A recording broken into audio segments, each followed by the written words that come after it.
बिल्कुल हम कोशिश तो यही होती है जब आप अच्छा स्टार्ट ले लें तो उसको फिनिश करना होता है, लेकिन थोड़ा सा यहाँ पे ये होता है कि जब बॉल पुराना हो जाता है तो वो थोड़ा सा ना आपको टाइम दे रहा होता है, तो उस वजह से कहीं कहीं स्कोर भी होता है। जैसा आज हमारी बैटिंग में भी हुआ, जब बॉल पुराना हो गया था थोड़ा, तो हमें थोड़ी आसानी हो गई थी। तो इसी तरह चीज़ें चलती हैं। जब हमने पिच देख लिया था ना, तो हमें आइडिया था कि ये स्पिन ट्रैक बनेगा, तो उसके हिसाब से फिर मैं अपनी तैयारी कर रहा था कि मुझे आइडिया था कि वो कौन से स्पिनर्स उनके भी, जैसे रिहान अहमद है वो लेग स्पिनर है, तो उसको थोड़ा सिमिलर हम जाहिद भाई को खेल लिया, लेफ्ट हैंड स्पिनर को खेल लिया। तो इसी तरह अपनी तैयारी करता हूँ कि जिस तरह मैच में आना होता है तो कोशिश करता हूँ जो मैच में होने वाला है, जो चीज़ नज़र आ रही है उसके क्लोज़ रहते हुए अपनी तैयारी करूँ। और डेडिकेट तो यार अपने आप को ही कर दूँगा, तो 100 होता है, मज़ा आता है। दिल तो करता है हर दिन 100 करे इंसान, ये कि होता नहीं है। लेकिन ये है कि मेरे ख्याल में बेस्ट फीलिंग होती है जब आप एक सेंचुरी करते हैं। नहीं, मैं बिल्कुल भी इस तरह नहीं सोचता बैटिंग करते हुए कि ना मुझे किसी भी टाइम पे रन रेट को देखना है। या मैं बहुत कोशिश करता हूँ कि जो सिचुएशन चल रही है उसके मुताबिक खेलूँ। अगर आप आज की भी इनिंग देखें तो मेरे ख्याल में 50 से लेकर 100 तक मैंने कोई चौका नहीं मारा, लेकिन स्टिल मैं अगर स्ट्राइक रोटेट करके अपना काम पूरा कर सकता हूँ तो मैं उसको ही मैंने अपने आप को बैक किया वो करते हुए।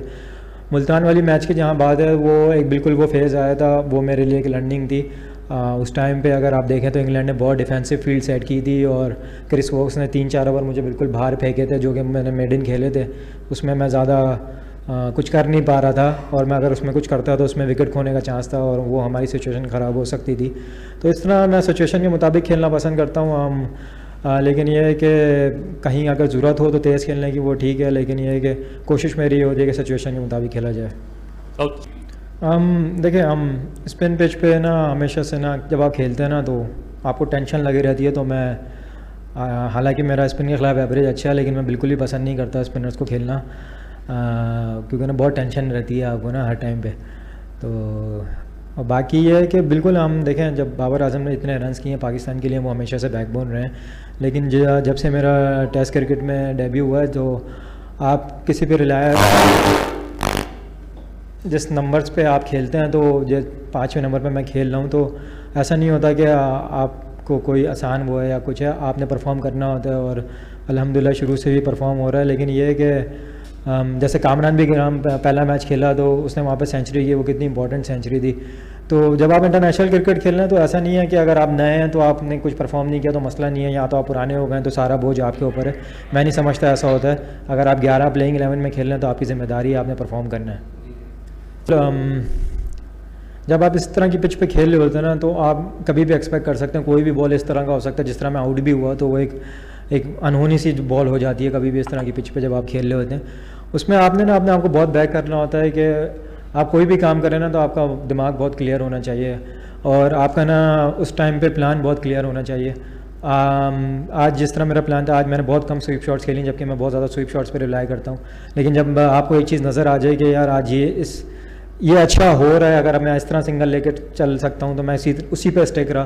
तो मेरे ख्याल में इंटरनेशनल क्रिकेट में आपने जब आप खेल रहे होते हैं, और ख़ासतौर पर टेस्ट मैच क्रिकेट, तो on the day on the session और उस घंटे में आपसे जो अच्छा हो रहा है तो आप कोशिश करना चाहिए कि आप उसी को लंबा करें, तो आपको ज़्यादा मेरे ख्याल में सक्सेस के चांस मिलते हैं। और जहाँ तक नुमान भाई और साजिद की बात है, तो बहुत सिंपल कन्वर्सेशन हो रही थी। मैं नुमान भाई से सिर्फ 10 रन की बात कर रहा था हर टाइम पे कि यार नुमान भाई 10 रन किस तरह बनाने हैं। हम 10 रन के टारगेट लेके चल रहे थे, और हम 80 रन से वो टारगेट लेके चल रहे थे। तो हम 70 पहुँचे, 60 पहुँचे, 50 पहुँचे, 40 पहुँचे, करते करते फिर जब सिर्फ 2 रन रह गए थे जब नुमान भाई आउट हुए। फिर साजिद आया, तो साजिद को ज़्यादा कुछ समझाया नहीं मैंने, वो मुझे ज़्यादा समझा रहा था। लेकिन ये है कि उसको तो बहुत रोकना भी पड़ा मुझे कि यार कम छक्के मारो, मुझे टेंशन हो रही है। तो ये है कि वो अच्छा खेले दोनों, मेरे ख्याल में उन्हीं की वजह से हम इस सिचुएशन में अभी कि हम जो है अच्छे स्टेज पे हम वहाँ पे इनको आउट कर लें तो हम अच्छी सिचुएशन में रहेंगे। स्टोरी के सेंस में नहीं कह रहा मैं एंजॉयमेंट के उसमें कह रहा हूँ कि एक बंदा एंजॉय कर रहा होता है अपनी बैटिंग। जब आप फास्ट बॉलर पे 2-4 चौके मारते हैं, कवर पे चौका लगे, कट पे, तो आपको ना एक बहुत मज़ा आ रहा होता है। तो वो मज़ा ना स्पिन खेलते हुए कहीं कहीं मिस हो जाता है। तो मैं उस मज़े के हिसाब से कह रहा था कि आप कहीं कहीं जो है ना इतना एंजॉय नहीं कर रहे होते स्पिन खेलना। लेकिन ऐसा नहीं है। देखिए, जो बीच में फ़ेज़ आया ना फर्स्ट क्लास क्रिकेट वगैरह का, तो उसमें बहुत ज़्यादा ना स्पिनर्स बीच में हम नहीं खेलते डोमेस्टिक में, तो वो मैं समझता हूँ एक छोटा सा फैक्टर है कि वहाँ हमारे जो ना बैटर्स कहीं कहीं स्पिनर खेलने में मसला आ जाता है। तो उसके अलावा कोई मैं नहीं समझता कोई और फैक्टर है।